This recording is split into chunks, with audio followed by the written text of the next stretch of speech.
desde já eu agradeço você ter aceitado meu convite.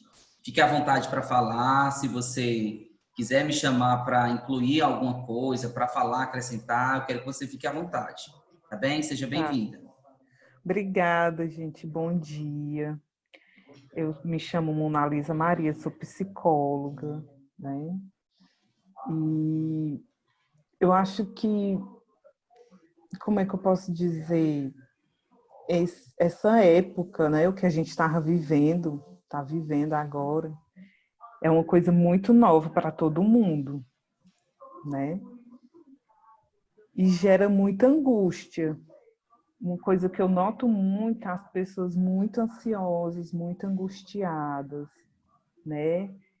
Essa pandemia chegou muito de surpresa para 90% da população, das pessoas. E lidar com esse tipo de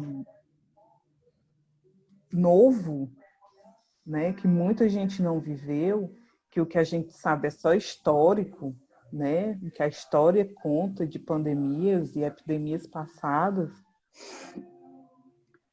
é muito difícil de lidar, né? Muito difícil, muito complicado, tudo muito, como é que eu posso dizer, tudo muito às pressas, as pessoas tentam se reorganizar, tentam se adaptar de alguma forma, né? E gera muita ansiedade. A ansiedade vem justamente de não saber lidar com algo novo, em qualquer sentido, né? Então, as pessoas procuram sempre se, se adaptar, mas ao mesmo tempo que elas procuram se adaptar, elas também se frustram nessa adaptação, né?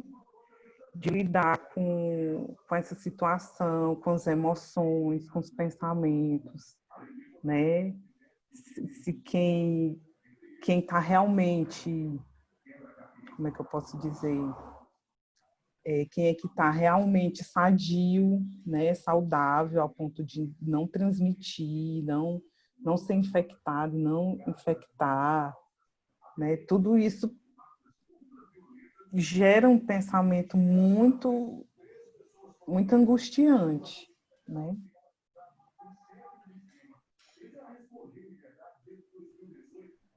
E quem quiser interagir também pode interagir, né? Pode Sim. perguntar, porque eu ficar só falando aqui, né, Girlene, desse... Orleane, se quiserem perguntar alguma coisa para a Mona Lisa, fiquem à vontade, tá? Porque tudo que eu vou falar, eu acho que é muito do que a gente já escuta em jornal, nos noticiários, né, em assuntos entre amigos, com a família, com os familiares, né? E eu acho que a proposta aqui é a gente interagir para poder ver uma forma de lidar, né, com essa situação, principalmente dentro de casa, né? Quem não tem a oportunidade de sair, né? Quem tem que ficar em casa, que é uma coisa que é muito angustiante para muita gente, né? Muita gente mesmo. Mas pode continuar, Mona Lisa. Assim, quando elas falarem alguma coisa, você vê como responder, como intervir, tá bem? Fica à vontade. Tá. O que eu posso comentar aqui? Fala muita coisa que, assim, todo mundo já falou, né? Esse novo vírus, né, que já é uma mutação genética, né, já vem de outros casos, já está há algum tempo sendo estudado, né, sendo avaliado, né, pelo meio acadêmico, científico.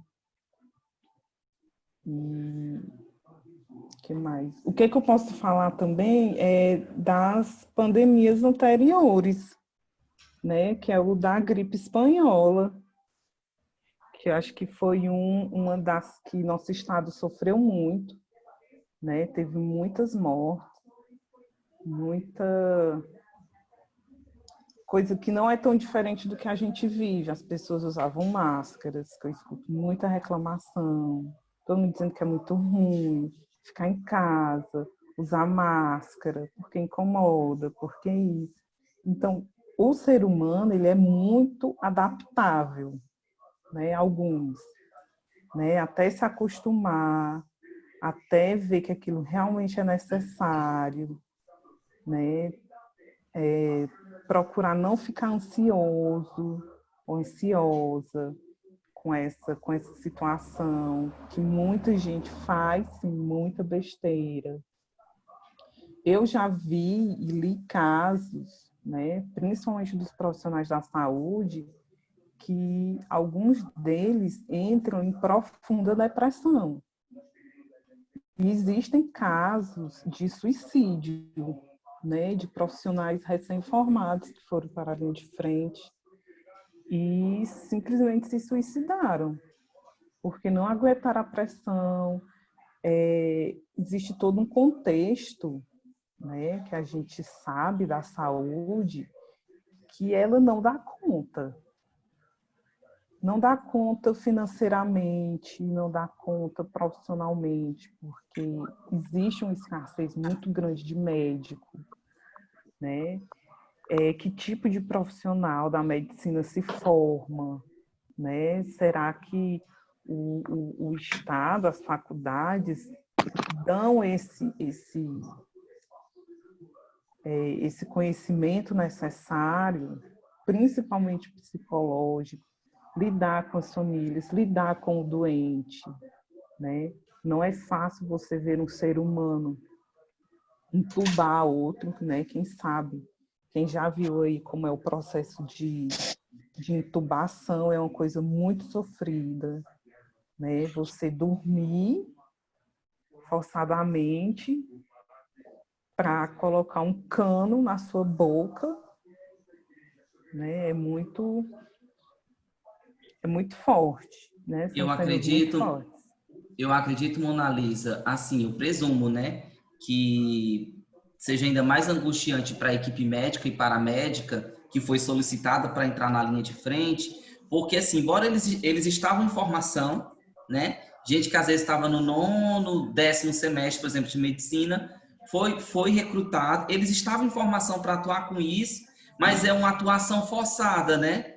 Eles foram chamados por conta da demanda, e eu acredito que esse novo, a questão da própria pandemia, às vezes precisa estar afastado dos familiares, eu acredito que isso gera um desconforto mental que talvez propicie, né, a pessoa cometer suicídio ou entrar, como você disse, entrar em extrema depressão. Isso é muito importante você falar, viu? Sim, sim, porque como é uma unidade de terapia intensiva, requer muita técnica, né? Muito conhecimento. E aí o recém-formado, às vezes, não tem isso, ele se vê obrigado, né? A começar a prática médica sem basicamente nenhuma orientação forte, né? Bem supervisionada, né? E isso gera assim, esse tipo de angústia, esse tipo de preocupação, essa ansiedade, e você está confinado. Como a gente já viu, passa muito na televisão, essa questão dos médicos estarem longe das suas famílias, né? E como também a gente vê uma coisa nova, que o CTI, hoje em dia, ele Mona é... Lisa, só um momentinho. Oi. Renata, bom dia. Por favor, desliga o teu microfone, Renata. Tá dando interferência. Ah, tá. Obrigado. Pode continuar, Mona Lisa, perdão. Pronto. E aí a gente vê essa situação, né, dos próprios médicos terem que se isolar, né, ficar longe dos familiares, né, longe de tudo aquilo que dá um suporte psicológico, que é a família, para cuidar de outras pessoas, né? E o que eu ia falar, a questão da tecnologia, né? Que antes não era permitida a entrada de celular, nem tablet, né, nos centros, nos CTIs, e hoje em dia já é possível, né, porque já a medicina já notou que há uma certa melhora nesse tipo de contato, mesmo que visual, né? Uma âncora é um gancho de esperança que a pessoa pode ter de que vai sobreviver, né? E é isso, e muitas coisas, né? Médicos, enfermeiros, toda a equipe médica, né? Não vamos colocar também só o crédito só dos médicos, né? Mas toda a equipe multifuncional, né? Multiprofissional que atua, né? Porque foram recrutados todos, Sim. não é isso? E você tem aquele receio de estar infectado sem saber e passar para o outro, né? E é uma coisa assim tão que o ser humano às vezes coloca tanta coisa na cabeça, fica tão impressionado, que eu vou dar um exemplo que eu soube essa semana da minha vizinha. A minha vizinha, ela sai de luva na calçada para tomar banho de sol. Ela bota uma touca, ela faz uma touca e sai, sabe, fica na calçada, ela não sai daquele cantinho. Tem um quadrado, cada um do seu quadrado. Bom, Uhum. isso mexe, né? E aí você tem que ver a condição da pessoa, a idade, o grupo de risco, né? E isso afeta demais o nosso psicológico, a forma de lidar, né? Porque nada é 100%, né? Que Sim. é uma coisa Girlene, que quer é falar alguma coisa? É uma consciência que nem todo mundo tem, né? Sim, verdade.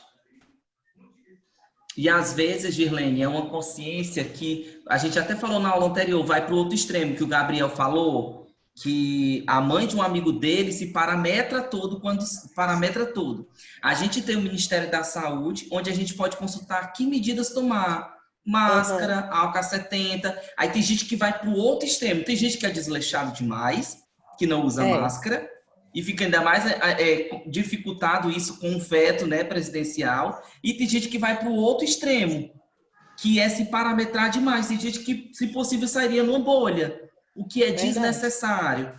E pode é, entrar num assunto que eu acredito que vai ser um enfrentamento aí para a psicologia, a Mona Lisa pode falar melhor sobre isso, que é o toque. Tem gente que vai acabar desenvolvendo o toque.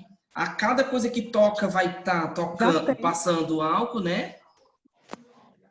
já tem. Eu li uma reportagem que já no começo dessa pandemia já tinha gente com alergia a produto de limpeza, né? Que é aquela coisa do pensamento, ficar sempre pensando. Uma coisa também que eu vi, que eu fiquei, assim, eu não fiquei horrorizada. Eu fui uma vez no caixa eletrônico e aí tinha uma senhora usando a máquina e ela com uma luva de máscara tentando colocar a biométrica para realizar o procedimento financeiro. E aí, e demorando. E eu no celular, quando eu levantei a vista, eu fui dizer assim, senhora tem que tirar a luva. Ela, como? Eu, senhora tem que tirar a luva. Porque como é que o leitor biométrico vai ler a sua biometria se a senhora está com a luva? Não, não sei o quê. Ou então, pô, então saia da fila. Ah, pô, então vá lá A senhora veio com quem? Não, eu vim com meu filho, ele está lá no carro. A senhora pode ir lá no carro, pegar seu álcool em gel, limpar, que eu lhe dou à minha frente. A senhora quer ir? Não, não sei o quê, porque eu sou do grupo de risco, eu sou diabética. E é esse tipo de angústia que leva a gente a esses extremos, entendeu? E aí tudo que Sim. é exagero é ruim, entendeu? Porque de tanto se você policiar, você acaba caindo por uma besteira. Se Você se torna descuida. compulsivo, né? Isso, também. Também. Mesmo que isso passe, né? Ou quando isso passar, quando estiver perto de passar, ainda vai ter esses resquícios de preocupação, né? Esse medo de tocar no outro. né? É a vontade de tocar, mas não posso tocar porque eu posso me infectar, eu posso passar para alguém, né? E aí vira um ciclo. Sim. Aí é interessante você falar sobre o tocar, porque aí já entra, já tangencia a nossa área, né? Imagina, gente, como vai ser desafiador para quem trabalha com terapia manual como um todo. Voltar a tocar as pessoas, porque o nosso trabalho se dá pelo toque. Uma coisa, gente, é o contato físico que o médico tem, que o enfermeiro tem quando toca no ombro, quando toca na mão, quando abraça. Outra coisa é o toque na massagem, porque a gente usa o toque de forma profissional. O nosso trabalho se dá 50% ou mais por meio do toque. É claro que existe a interação, o conforto, a música, existem outros elementos aí. Mas o nosso trabalho todo é por toque. Então, se a gente entende que é o contato físico ou próximo que transmite o vírus, as pessoas podem ficar receosas de receber massagem. Além das outras complicações aí da doença, né? Que a gente deu, eu falei na aula passada para vocês sobre a TVP. Mas é muito importante isso que a Mona Lisa está falando, das pessoas quererem se restringir ao toque. Vai ser muito dificultoso para o terapeuta manual retomar, tendo esse pormenor, entendeu?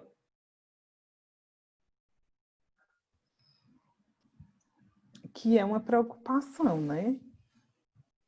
Porque assim, você tem que ver todo o ambiente, é um ambiente fechado, é um ambiente que geralmente é com ar-condicionado, né? E que hoje em dia não pode, tem que ser um lugar Sim. ventilado, com ventilador.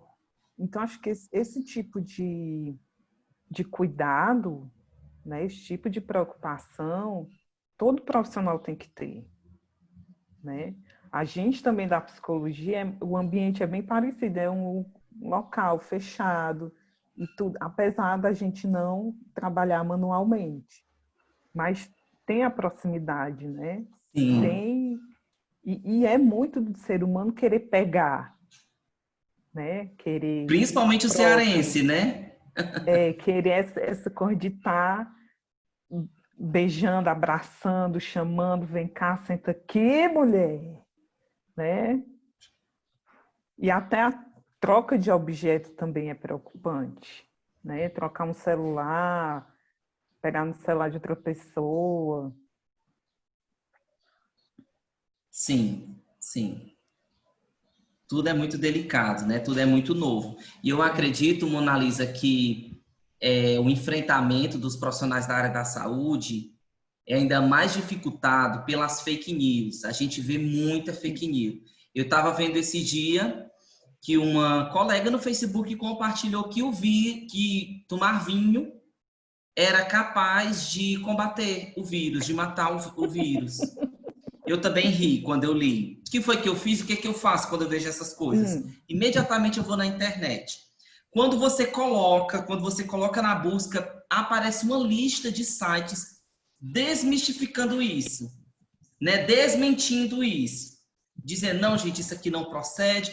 Por que que esse tipo de mensagem é nociva? As pessoas tomam isso como verdade, que na verdade não é, e hum, descuidam das coisas que realmente são cuidados, né? Que realmente tem eficácia comprovada. Negligenciam. Ai, não, eu estou tomando vinho, eu não preciso usar álcool 70. Ah, eu estou tomando vinho, porque eu li na reportagem, eu não preciso usar máscara. Então é muito complicado isso. mas sabe por que foi que eu ri? Porque eu estava lendo um pouco sobre a gripe espanhola e isso é interessante, é curioso. Sabe por quê? Porque a caipirinha foi criada nessa época. A caipirinha era Interessante. vendida em farmácia como remédio para curar a gripe espanhola. Mesmo sem eficácia comprovada, né? Mas se difundir. Uhum, isso.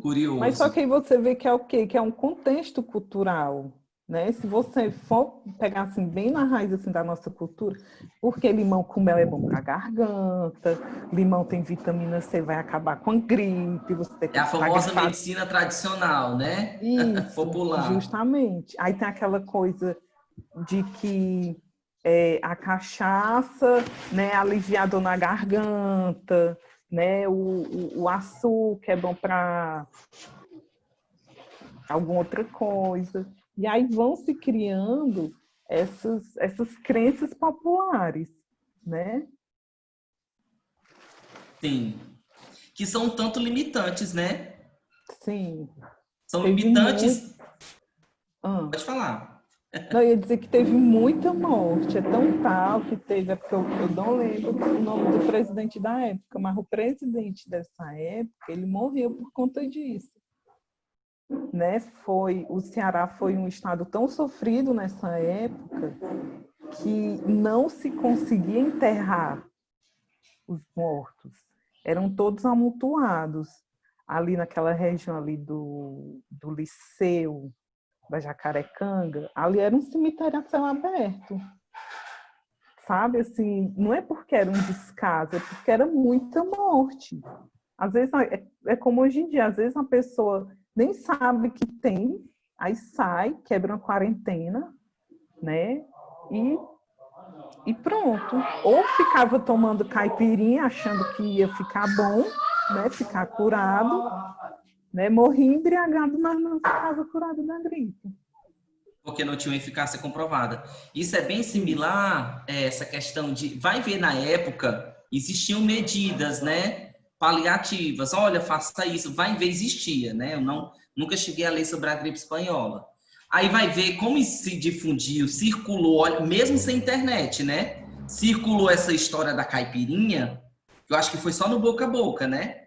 Uhum. Imagina agora em época de internet, que a informação chega assim, antes que aconteça já está no Twitter. Então as pessoas se deixam levar por esse tipo de informação e negligenciam as coisas que realmente funcionam. Justamente. Complicado, muito complicado. Demais. Demais. Gente, vocês têm alguma pergunta? Gabriel, Lindenberg entraram depois. Querem fazer algum questionamento? A Mona Lisa? Podem perguntar, fiquem à vontade, tá? Pode continuar, Mona Lisa. Qualquer dúvida? Oi, Orleane. Eu penso, né, que a Mona Lisa e vários outros profissionais dessa área, né, psicológica, psiquiátrica, vão ter muito trabalho, né, por aí pela frente. Porque assim, a gente já vivia numa sociedade doentia, né, assim, depressiva, ansiosa, com síndrome do pânico, né, com, sei lá, várias outras coisas aí que abordam, né, a área psicológica. Eu creio que depois disso vai se desenterrar muita coisa mesmo. Aliás, muita gente com problemas psicológicos, né?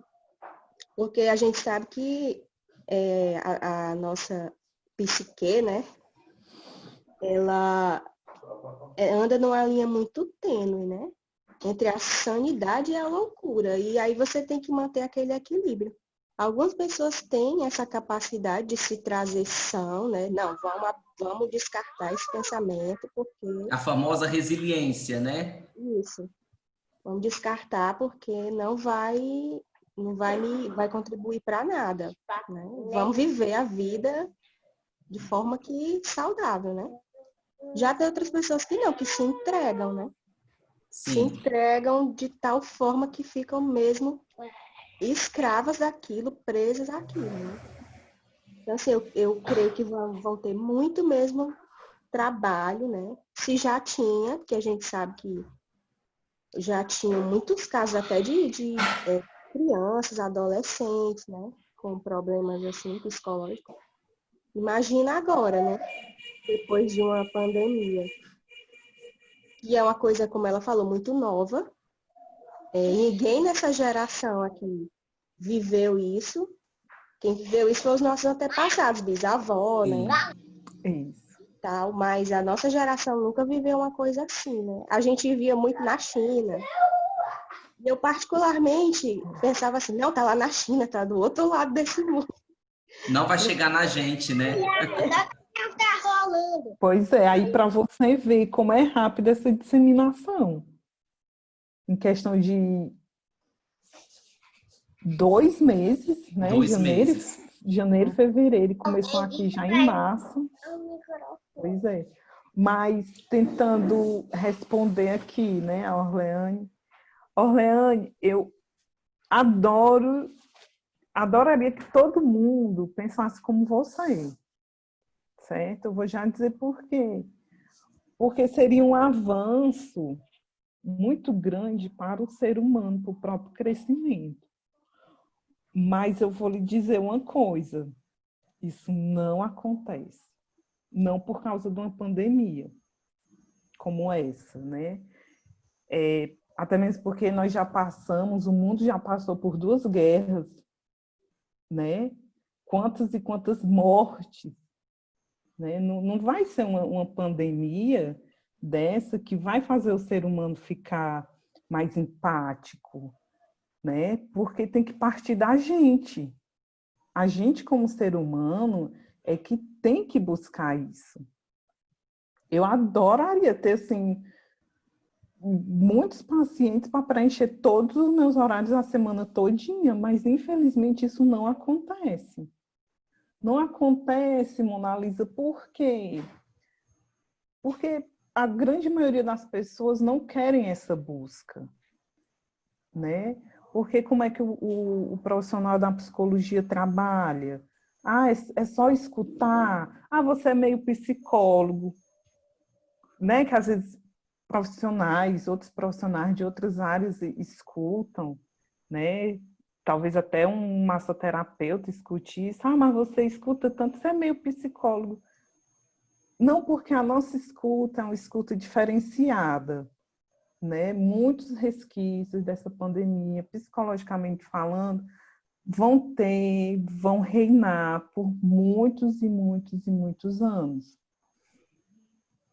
Mas você chegar num consultório, né? Não, eu vou porque eu realmente estou me sentindo mal, eu preciso conversar, falar com alguém, e você realmente se abrir, né?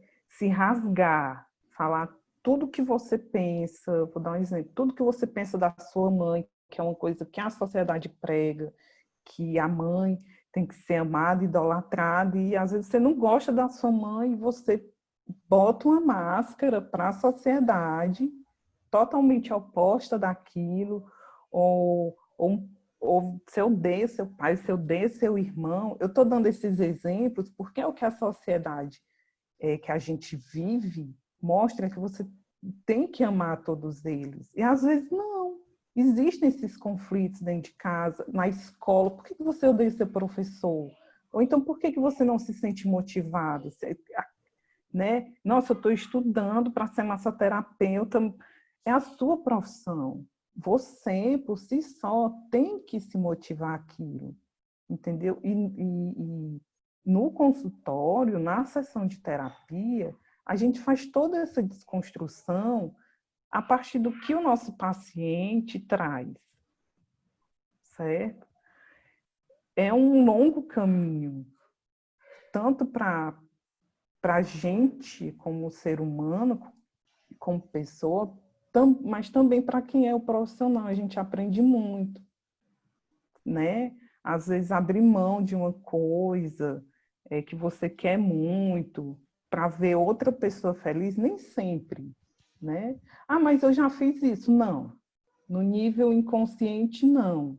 Talvez na sua consciência você pode ter feito o que é certo, né? Que são vertentes bem diferentes daquilo que você, na sua consciência, pensa que fez, do que aquilo que você realmente fez na sua ação, nos seus atos.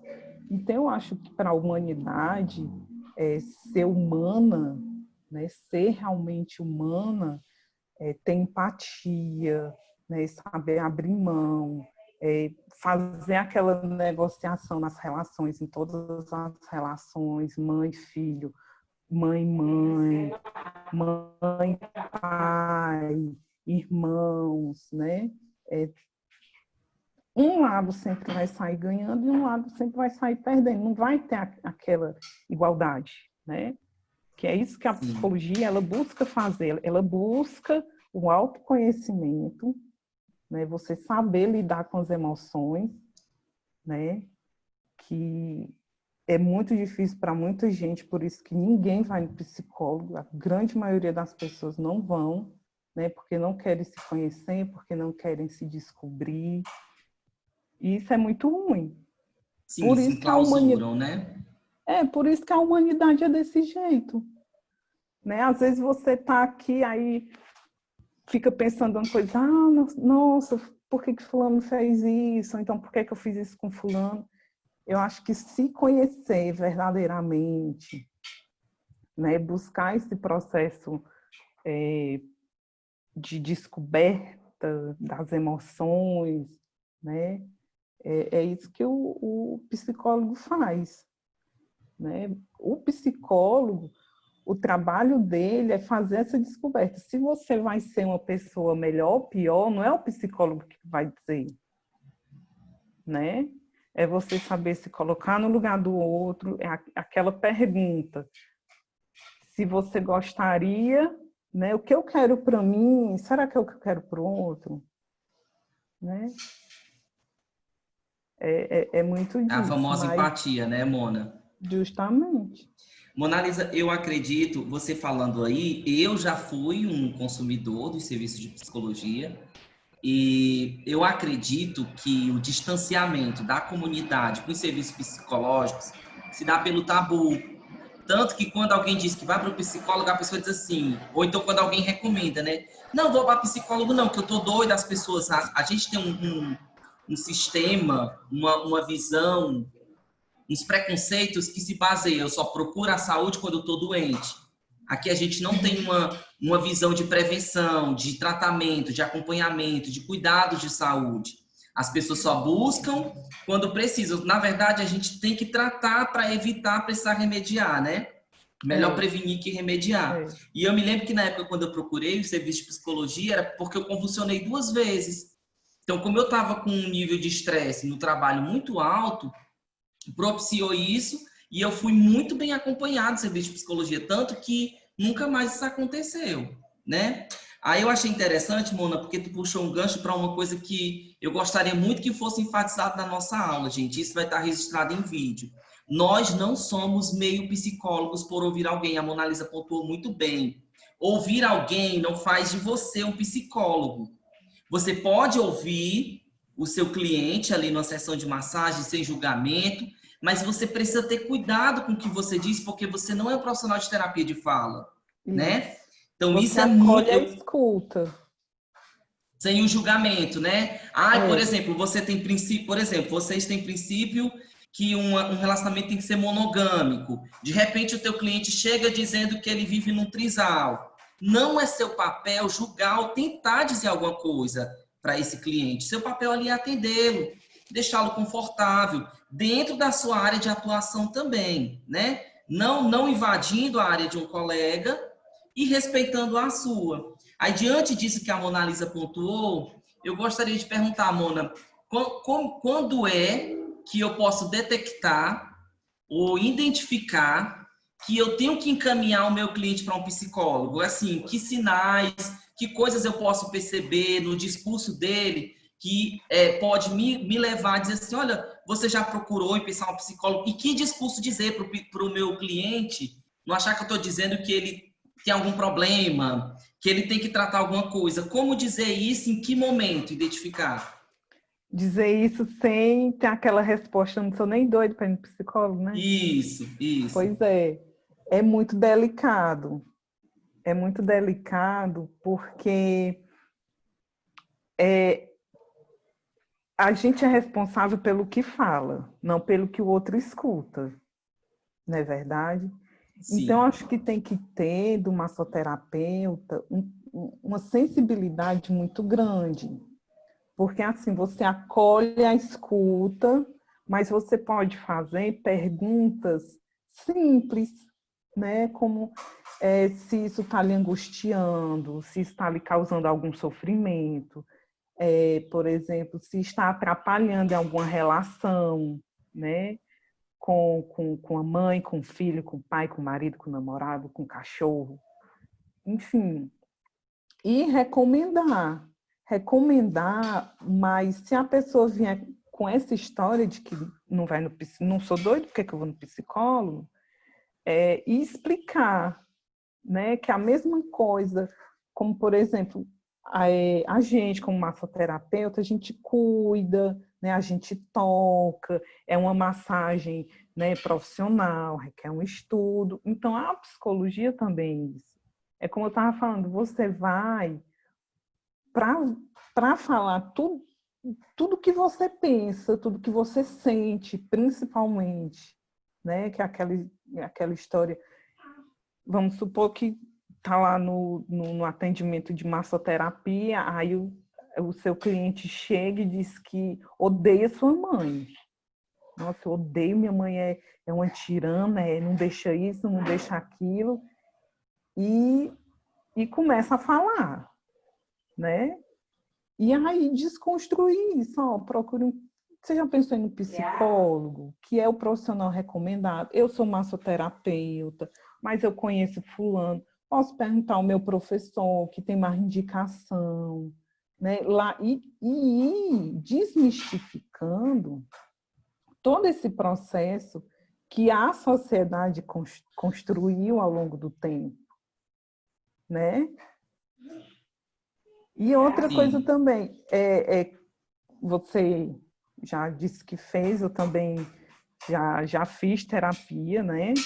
A gente, como profissional da psicologia, tem que se sentir obrigada a fazer, porque não é fácil ouvir certas coisas, né? As pessoas acham que é fácil, né? Ouvir, né? Ouvir não, escutar, que a gente escuta, né? Você, como massoterapeuta, vai só ouvir. E o nosso processo de escuta, ele é muito delicado, né? Então, eu acho que cabe ao massoterapeuta tentar desmistificar essa situação, né? E conversar e dizer que ele ali trabalha com o toque, não com a fala, não com a escuta, né? Sim, sim, E que os alunos também procurem, né, interagir com profissionais de outras áreas, né, médicas, não médicas, né, perguntar qual é o profissional atende online, atende, por exemplo, eu atendo em domicílio, né, por conta aí, todo mundo sabe dessa pandemia, eu ainda não tive tempo de ter um consultório, mas eu atendo online, atendo em domicílio, né, aí tem o valor social, saber dessas coisas dos outros profissionais também é muito interessante. E aí encaminhar para aquele profissional que você confia mais. é isso mesmo, Mona Lisa. Muito bem. Então, aí, pessoal, como eu disse, a Mona Lisa falou muito bem e é sempre importante reforçar, né? Na hora quando você perceber que algo que está envolvido ao cognitivo, né, a como a pessoa pensa, processa, como ela se comporta, já são indícios que você pode. Eu acredito, Mona Lisa, que talvez uma forma mais branda, né? Seja dizer assim, você já pensou em procurar um profissional de saúde mental, né? Talvez seja uma forma mais branda, porque às vezes quando a gente vai muito delicado, pode mesmo assim a pessoa ainda ficar na defensiva, né? Achar que você está dizendo que ela é doida, às vezes por um desconhecimento. Que na verdade, gente, assim como o exercício é para o corpo, a psicologia é para a mente. A gente precisa cuidar da nossa saúde psicológica. Até mesmo Exercício porque afeta no nosso corpo, tem a demais, psicossomática. demais. Muito bem. Pode continuar, Mona. Não, é basicamente isso, entendeu? Acho que também uma forma interessante do massoterapeuta, caso não queira perguntar diretamente, é resgatar a questão da psicossomática, saber onde dói, né? Porque a gente, na psicologia, a gente estuda a psicossomática e, às vezes, o local do corpo onde dói na gente quer dizer alguma coisa, né? É uma indicação de algo, por exemplo, dor nas costas, né? Às vezes pode ser uma responsabilidade muito grande, que você, aquela coisa assim, de querer abraçar o mundo com as pernas, querer agradar todo mundo, trazer aquela responsabilidade para si, né, no nível consciente e inconsciente, reflete muito no nosso corpo, na forma como a gente senta, como a gente fala, como a gente olha. E isso é Sim. uma forma também muito interessante do massoterapeuta ter essa visão, né? Tem essa coisa, às vezes está com vergonha de perguntar, não sabe perguntar, mas onde é que está doendo? É na lombar? É nas costas, no pescoço? Né? O pescoço também é um fator muito tensional, que a gente tensiona muito quando está preocupado, quando está angustiado, quando está A testa ansioso. franzida, né? Tem gente Isso, que franze a testa, né? isso. Né? Não quer perguntar diretamente, mas vai tocando, sentindo o músculo que está mais rígido, ou alguma coisa. E aí, se o cliente começar a relatar algo, aí você simplesmente deixa o cliente à vontade e, no decorrer da sessão ou no final, recomendar, né, um acompanhamento psicológico. Muito bem, muito bem. Eu acredito, você falando aí, eu fiquei pensando, talvez uma outra forma, gente. Não que eu adote isso na minha prática, tá? Não dentro da minha sala, né? Quando eu atendia, mas na clínica onde eu atuo, bem na recepção, tem um porta-cartões. Então, o porta-cartões e os folhetos, eles acabam sendo o convite para saber que especialidades tem naquele espaço. De repente, o cliente, né, ali na curiosidade, pode perguntar. De repente, seria uma ideia no espaço de vocês terem cartões de colegas parceiros, né? Pode ser um nutricionista, um psicólogo, um profissional de educação física. De repente, já pode ser uma porta, né, para o cliente pegar, perguntar. Então, assim, a gente tem que encontrar artimanhas, né? A gente tem que encontrar meios de indicar, mas sem ser invasivo, né? Sem o cliente entender que você está querendo invadir alguma área, quando na verdade a sua preocupação é com a saúde dele, saúde integral dele, certo? É uma boa também. É uma ideia também, né, Mona? É. Eu me lembro que por diversas vezes eu na recepção da clínica esperando um cliente para atender, aí chegava uma pessoa para perguntar o preço do Pilates, porque é uma clínica de Pilates. Como tem o porta-cartão aqui na frente da recepcionista, né, na bancada onde ela fica, a pessoa vai pegando e perguntando: ai, aqui tem limpeza de pele, ai, aqui tem isso, ai, aqui tem aquilo. E aos poucos a pessoa já vai vendo que serviços tem, ela pega o cartão, de repente é uma porta de entrada, né? Uhum. Lindenberg quer perguntar alguma coisa? Lindenberg. Gabriel.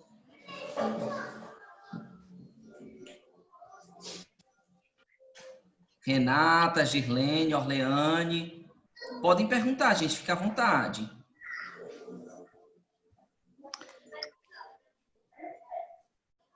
Hein, pessoal, vocês estão aí? Eu lembrei aqui de uma coisa que fazer aqui uma pontuação, que é assim, quem nunca pegou um paciente, um cliente chato, né? Vixe, já vou ter que atender fulano. Gente, isso atrapalha tanto. Principalmente o profissional, né? Que já chega querendo, terminar, e faz a massagem, terminar logo, fica com aquele pensamento. Isso é muito ruim para quem é profissional. Quando eu estagiava, eu recebi um paciente que era, assim, era muito, muito difícil para mim, mas ao mesmo tempo muito desafiador. Que ele falava sempre, todo dia, toda sessão a mesma coisa. Sabe? Então, como não existe essa coisa de você entrar num consultório e ter uma sessão de que o seu paciente, o seu cliente não vai falar nada, né? Ele vai falar alguma coisa. Querendo ou não, vai ter aquela conexão, né? Vai ter aquele vínculo, né, de amizade, profissional, cliente, né? Então, isso é uma coisa que também o massoterapeuta tem que trabalhar. Demais. Né? Porque é muito... Eu chegava no meu estágio já assim...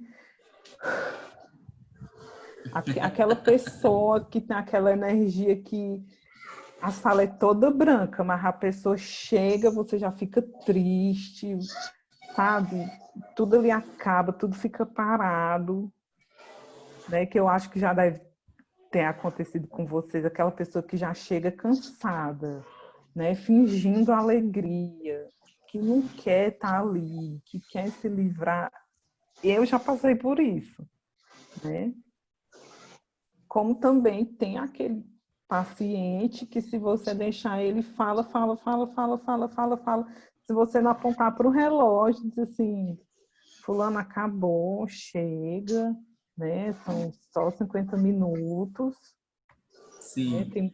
Eu penso que tem muito disso do massoterapeuta também. Demais, demais. Tem clientes, às vezes, que depois da sessão quer continuar conversando, o que é muito bom para o massoterapeuta. Só que, às vezes, você tem uma pessoa em seguida, ou você tem alguma outra ocupação em seguida. E a gente está trabalhando ali com um serviço, né? E o serviço, ele é pago pelo tempo, né? Pela hora. Então, se você fica Isso. 2 horas, você deixou de ganhar uma outra hora. Só que existem casos e casos, isso é preciso maleabilidade, né?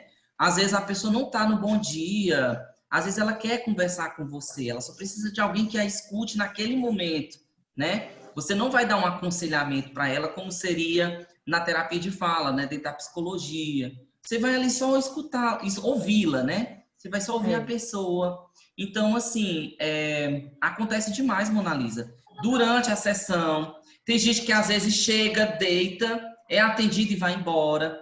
Mas isso que você disse é muito interessante, né, da aliança terapêutica, porque uma coisa é quando eu sou autônomo e eu posso escolher, entre aspas, quem eu atendo, né?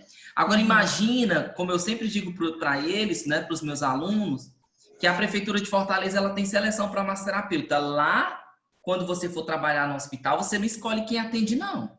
Então, você vai ter pessoas educadas, vai ter pessoas que não são tão educadas, vai ter pessoas mal educadas, você vai enfrentar de tudo. Então, você precisa ter profissionalismo para saber conduzir isso. Muito interessante o que você falou, muito interessante. É porque a gente, como psicólogo, a gente tem muitas ferramentas, né? Não é só você só escutar. Por exemplo, tem o desenho, tem as avaliações, os testes projetivos, os testes que a gente trabalha. E a gente também sofre esse preconceito. Ah, eu vou para psicólogo só para desenhar, Sim. né? Porque às vezes a sessão pede isso. Quando eu estagiava, eu atendi um adolescente e, assim, muito interessante. Ele não, nenhuma sessão, até o último dia, né, que eu estagiei, ele nunca abriu a boca. Ele nunca falou. Então, como era que eu trabalhava com Nossa. ele? Através dos desenhos, né? Então, sempre tinha um desenho. Na última sessão, o pai dele chegou e disse que não vinha mais porque não ia mais trazer o filho dele para estar fazendo o desenho. Entende? Sim, entendo. Pois é. Só que assim, existe todo um contexto como esse adolescente chegou até mim, né? Mas assim, a gente passa por isso, né? Assim como uma vez eu perguntei ao Tibério se o massoterapeuta trabalha com técnica de relaxamento, né? Que seria uma boa ideia se pudesse trabalhar, né? Porque às O vezes relaxamento, o relaxamento na massagem, Mona, se dá pelo próprio toque, né? Influenciando o sistema nervoso. Mas quando você mas fala eu digo técnica de assim, relaxamento, são outras, né? são outros, por exemplo, às vezes a pessoa chega tão agitada que daqui que ela se acalme, se recomponha para você. Porque eu penso que a massagem não vai fazer efeito com uma pessoa que chega, vamos supor, um advogado que chega na audiência querendo logo essa massagem. Eu penso que tem todo um processo antes disso. A pessoa se acalmar, respirar, tomar consciência de si, né? Que é uma coisa que a gente também trabalha na psicologia, né? Antes de começar o processo da massagem, a pessoa tomar consciência do corpo e logo em seguida ela vai tomar mais consciência do corpo a partir da massagem. Que nem todo mundo tem consciência do corpo, não, viu? Sim, sim. E a massagem é famosa, né, por melhorar a consciência corporal. Ela Isso. conferir essa consciência corporal quando a pessoa é tocada, tateada, de repente tem gente que o pé tá nela, mas ela não sente o pé, assim, de se conectar, né, com o próprio corpo. E a Isso. massagem ela traz essa configuração. De às vezes você ser tocado, vale, eu não sabia que aí doía, né? Tem muita gente que tem essa configuração de falta de consciência corporal e que ganha na massagem. Esse negócio que você falou da pressa já aconteceu muito comigo, Mona. Só que o que eu digo para os meus clientes? Ó, quando você vier para massagem, venha sem correria, venha sem pressa. Porque a massagem ela é o oposto de qualquer outra consulta médica, onde você precisa enfrentar fila, onde você fica esperando por horas. Não, é o oposto disso. Quando eu falo oposto, não é colocando a massagem como excelente e o serviço médico como ruim. Não, elas têm configurações diferentes. Mas já aconteceu de mesmo eu dizendo isso, meu cliente chegar assim, ai, Tibério, eu tenho que receber o atendimento porque já estava agendado, mas eu tenho um exame em seguida. Como a massagem dura 1 hora, né, ou meia hora, é o tempo que leva para que a pessoa vá se tranquilizando. Ela vai entrando naquele processo, o ambiente criado favorece isso, e às vezes não é necessário a gente fazer alguma outra intervenção, porque a própria intervenção já cuida de induzir ao relaxamento, entendeu? Entendi. Mona Lisa, eu tenho uma pergunta. Na verdade, é uma pergunta mesmo.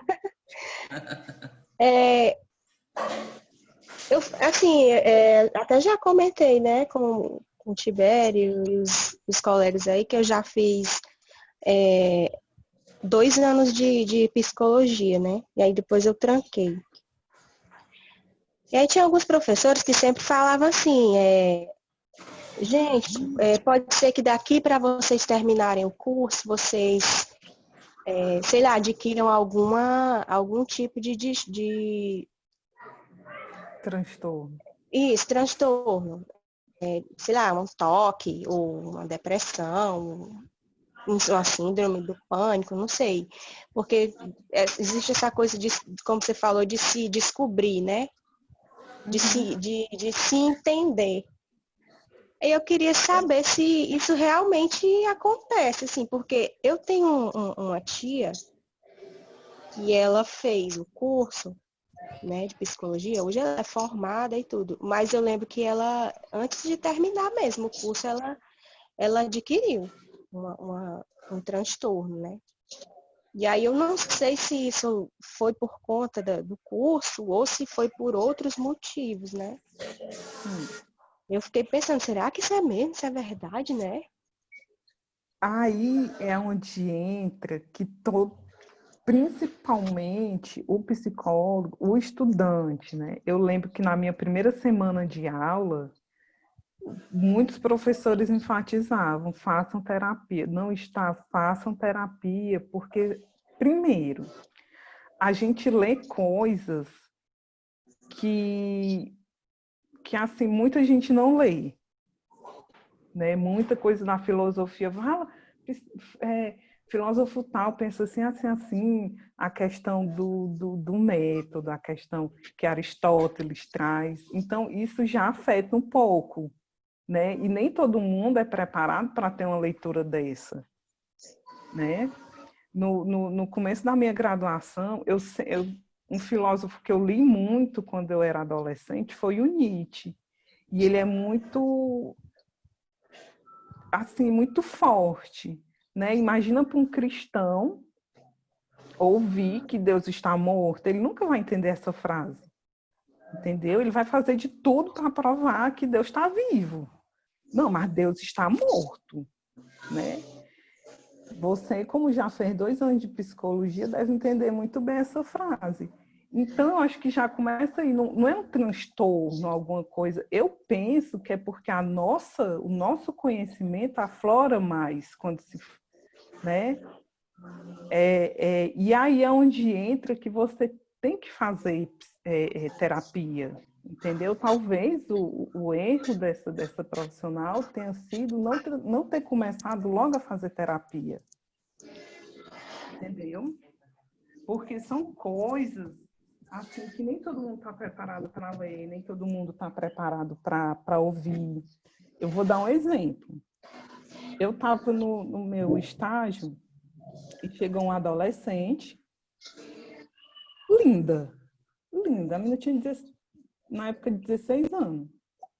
Uma menina linda, e simplesmente ela abriu a boca e disse que foi abusada pelo pai e pelos 3 primos. E simplesmente ela desabar no choro e não entender como é que um pai faz aquilo. Então, na época, para mim, foi muito forte, sabe, assim, porque era uma adolescente meiga, calma, tranquila, sabe, sofria abuso psicológico da madrasta, né, que o pai dela deixou. Então, assim, quando eu lembro da história dessa menina, me afeta muito a questão de como é que pode familiares, né, fazer isso com uma pessoa que só quer a atenção do pai. Ela só queria a atenção do pai dela. Entendeu? E aí ela era rechaçada porque usava short curto, porque tinha o cabelo bonito, porque ela era bonita. Ela sofria bullying porque era bonita. Ela sofria abuso sexual porque era bonita. Né? Trazendo aqui um contexto ao contrário, de quem só é gordo e feio que sofre bullying. Não. Entendeu? Então, você lidar com isso, o profissional lidar com isso, requer muito sangue frio e muita terapia. Eu ouvia muito. Quando eu comecei, na verdade, eu comecei a fazer terapia em 2003. Né? Eu nem pensava em fazer, eu estudava química na UES. Eu nunca pensei em ser psicóloga.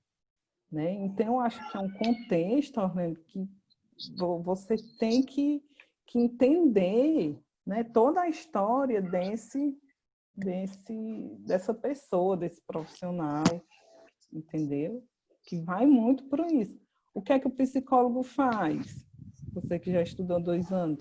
A gente coloca tudo na caixa, né? Todas as emoções, os pensamentos, tudo na cabeça da gente tem uma caixinha. Aqui é a caixinha que eu vou para a escola, aqui é a caixinha que tem raiva, entendeu? É isso que a gente faz. A gente ensina o outro, ensina, não sei se é a palavra certa, mas a gente mostra para o sujeito em que local as coisas estão, dando consciência, né, aos pensamentos, ao corpo, né? É por aí. Muito bem, Mona Lisa. Boa pergunta, viu, Orleane? Ótima Boa pergunta. Gente, vocês têm mais alguma pergunta para fazer? O Ian quer fazer alguma pergunta, Ian? Ian tá aí? Gabriel, acho que a conexão tá ruim. Professor, eu acho que todos os assuntos foram bastante pertinentes. Eu acho que as dúvidas tiradas já auxiliou bastante a entender também, né? Pelo período que a gente está vivendo, também é muito importante a gente tirar todas essas dúvidas. Então, você acha... Vamos só esperar o Gabriel voltar para a gente tirar uma foto, então, Ian? Pode ser sim. Vamos só esperar que o Gabriel voltar. Aí você pode bater o print daí, que eu tô sem computador aqui, eu só tô no celular. Tiro. E o Gabriel foi para onde? Eu acho que é porque a conexão dele caiu, Renata. Pronto, voltou. Gente, vamos ligar a webcam para a gente tirar uma foto? Ligar a câmera de vocês? Gente, olha aí que povo lindo. Gabriel, liga a cam. O Ian não pode ligar a cam, né? Teu rosto está muito próximo da câmera, ô Lindenberg. Aí tá escuro. Bom dia. Acho que deu para ver melhor. Isso. Todo Tá mundo ótimo. se escondendo. Pois, né? Gente, deixa eu tirar aqui uma foto logo. Gabriel, liga a cam, Gabriel. Gabriel. Ele deve ter raspado a cabeça dessa vez. Para não querer mostrar. Vixe, cadê o Gabriel? Deixa eu tirar uma primeira aqui. Aí qualquer coisa, se ele voltar, eu tiro outra. Vamos lá, todo mundo sorrindo. Espera aí que eu vou botar lá no grupo e vou tirar outra. Ai, meu Deus, que horror.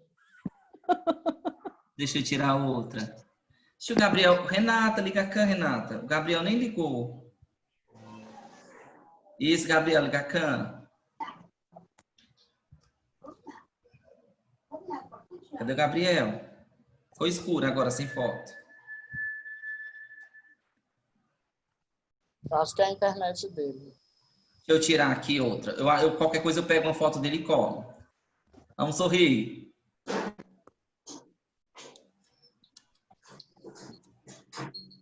Ficou ótimo. Mona Lisa, mais uma vez, meu muito obrigado, tá? Pela Eu que presença. agradeço. Foi muito, muito gratificante. Eu acredito que deu para vocês aprenderem bastante coisa, né? Qualquer coisa em um próximo momento, quando a gente voltar para a nossa aula presencial, eu posso ver com a Mona Lisa a disponibilidade dela para a gente tratar de algum outro assunto. Pode ser na época do Janeiro Branco, ou antes mesmo, em algumas outras cores aí do ano, para a gente discutir um pouquinho mais sobre esse tema e gerar uma aproximação das áreas, né? Paramédicas. E façam terapia. Gente, muito obrigado. Bom final de semana e até sábado, viu? O seu também. Até. Tchau, tchau, Mona Lisa. Obrigado. Tchau, gente. Obrigada também.